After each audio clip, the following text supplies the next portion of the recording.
So I decided to try something a little bit different for this week for Raw. Instead of trying to watch it Monday night when, frankly, I wasn't in the mood for it, didn't really want to watch it, I decided to do my fantasy football draft instead. Meaning that I decided to wait until Tuesday afternoon to watch Raw. And I'm actually relatively glad that I did, because while you can make no mistake about it, this show was still boo-boo. And it was indeed boring. It wasn't as boring to me as last week's show in particular, and as bad as the past couple of shows. And maybe that's a trick for me now as I get into football season to make sure that I keep watching Raw every week, is to wait until Tuesday to watch it. That way I don't have the thought in the back of my mind of, wanting to watch football instead of this crap. Because I could just watch football instead and then watch this crap the next day. Maybe it's just a suggestion I'm giving to some of you right now, because God knows I need something that the WWE clearly isn't giving me in order to keep myself engaged and interested in this product. So I was hoping with the highlight reel kicking off the show that we were going to get an entertaining opening for Raw, and it just quickly descended into a long, bogged down, drag out promo segment. It really did. Some of the interaction between Triple H and Chris Jericho was very good, but this segment just wouldn't fucking end, at least the way I looked at it. I mean, this shit was bad. You've got Triple H calling the company now the WWE, and he's referring to the WWE World Heavyweight Champion as Brock Cena. So, way too much time for Triple H, apparently, and way too much time for this segment in general. And even with John Cena coming out and saying his stupid crap. This is the whole problem again with John Cena. And this is why John Cena is so hard to get into as a character. And he makes it almost impossible, and the WWE specifically makes it almost impossible to get engaged in anything that he does, is because there is no fucking story with this guy. He's coming off of the ass kicking of a lifetime a couple of weeks ago, where he lost his title at SummerSlam. And now, if Triple H tries to protect the company and do what's best for business, and that is not having John Cena get decimated at Night of Champions, John Cena now is going to sue him. Now, at no point in time, of course, has Cena worn any bandages, had any wraps, had any limps, scars, bruising, or anything to actually sell this ass-kicking of a lifetime. Here he is sitting there saying, if you take away this match, I'm going to sue. There's just no fucking story with anything involving Cena. And this whole road to redemption crap is just that. Complete and total crap. Just like anything and everything it seems like the WWE wants to do with John Cena, especially when it ever comes to some type of stupid road to redemption story with this asshat. I mean, here again, he freaking gets decimated by Brock Lesnar. And now he's a house of fire. Last week on Raw. This week again on Raw. He's talking all big and angry and he's going to sue. Again, this is why people find it so hard to get engaged in the John Cena character. Because of dumb shit like this. The John Cena problem is that there is no story with John Cena, period. And this segment, just like me talking about it, went on and on for way too fucking long. It's hilarious to me that the WWE has clearly called an audible, basically acknowledging that this Bella storyline is stupid, that it sucks, and it's not working. It's not getting the reaction that they envisioned. Why they envisioned it, I don't know. So you have to sit there, and now instead of just having it be about Brie and Nikki, you're sitting there and you're incorporating, obviously, still Stephanie, but you're throwing Paige and AJ into the mix. And, you're doing these stupid vignettes throughout the night with Nikki talking about, well, I never told anybody this or this, and just all types of stupid shit. And when the crowd is chanting boring during this segment, that is not an indication of this shit being good. That is not an indication of the people getting behind this storyline. And don't sit there and say, just because Brie pushed down Nikki or whatever the fuck it was, and the crowd popped a little bit, that signifies that this is a good storyline. No, it just meant that somebody wants to see somebody get pushed down their ass for having to be force force-fed this stupid crap. And why are we being force-fed this stupid crap? Is because it involves Stephanie. And God forbid Stephanie would ever be involved with anything that completely, totally sucks. Like, oh, I don't know, the creative direction of the fucking company for the past half-decade plus. So now you're going to throw Paige and AJ into the mix. And you're teasing AJ versus Stephanie. Oh, boys! So does this mean a four-way for the Divas title at Night of Champions? Oh, Christ. All these primary segments, hour, 2 hour main event segments of shows. And now the storyline is such a flop that you have to incorporate the Divas champion and the #1 contender for the Divas title into it to try and make it passable. At least, if nothing else, I will give the WWE credit for recognizing that this was going down a bad path in a bad way and that they needed to do something to fix it. And they are at least trying to remedy their previous mistake. I do like that the WWE is trying to entertain with The Miz, that they are trying to make him a different character, that they are actually trying to make him a character. I like that. I appreciate that. But I wish it just wouldn't come at the expense of making Sheamus so fucking boring, Cesaro so fucking boring, and again, I'm going to continue to hammer away and emphasize this because it's fucking true, accept it.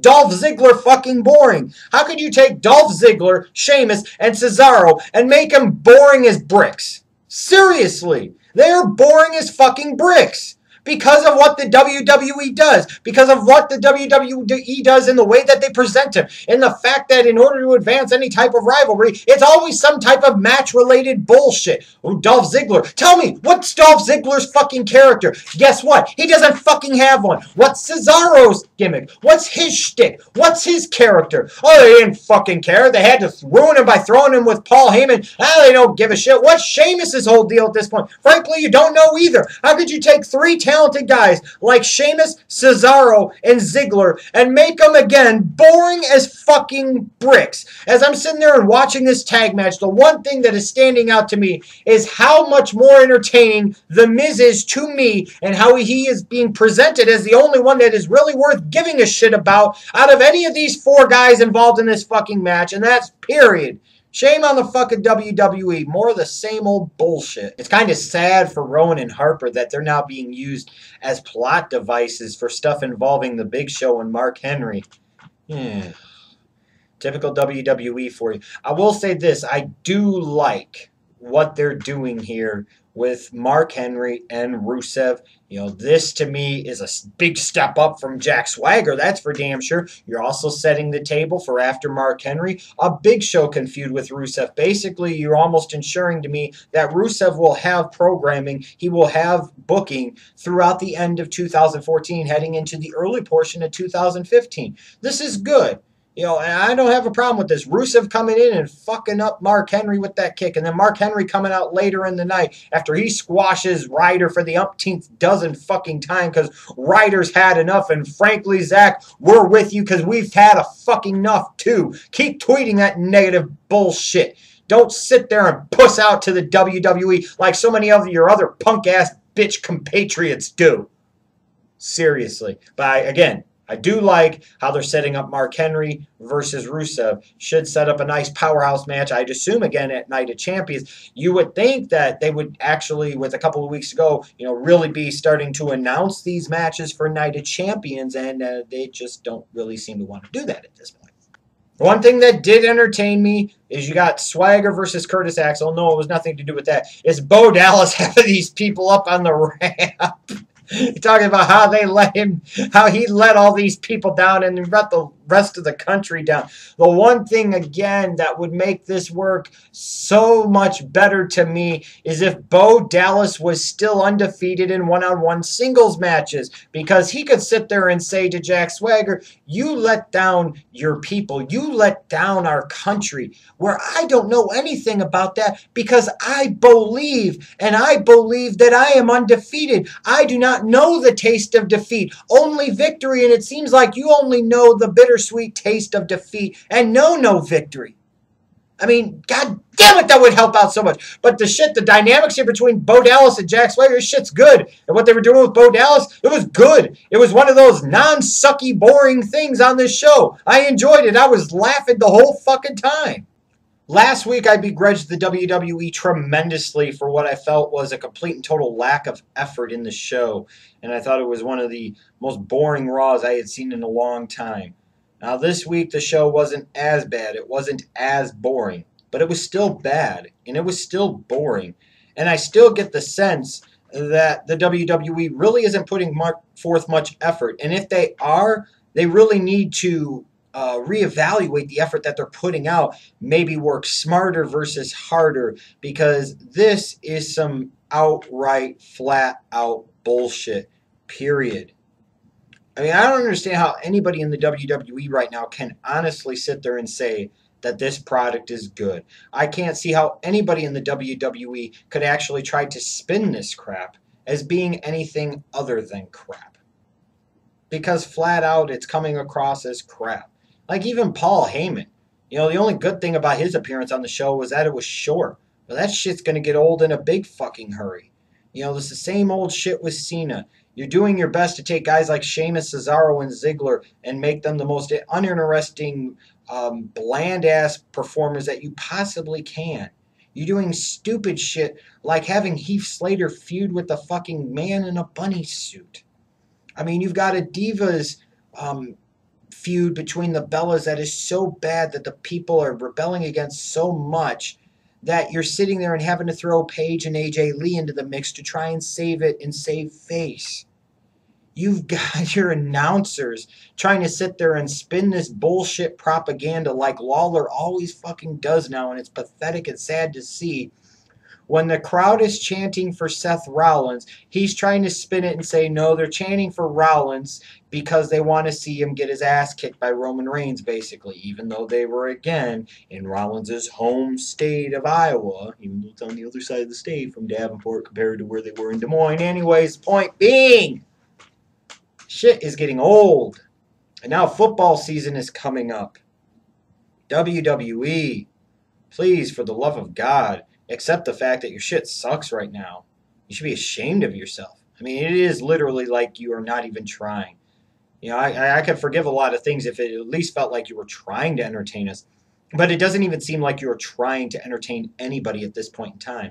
And don't pawn me off as just being some internet hack, even though I am an internet hack. Because the problem is the internet hacks like me are primarily the people that are actually subscribing to your WWE network, which is a big part of your business for the present and the future. That WWE network that you are admittedly not exactly knocking it out of the park with. Furthermore, and this brings me up to my whole point here at the very end, it seems like the WWE is forgetting just how critical and important of a time period this was for them, with all these WWE subscriptions set to expire and being up for renewal.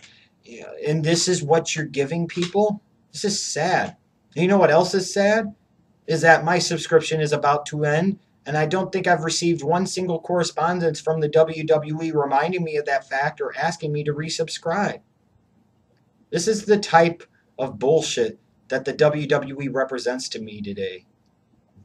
Bad, boring shows with their eyes completely off of the fucking ball, missing the most fundamental and basic things imaginable. Like I said, at least I may have found something that'll help me get through these shows a little easier by not watching them live on Monday night. Because God forbid at this point in time, I would much rather watch any bad Monday night football game over this crap. That's for damn sure.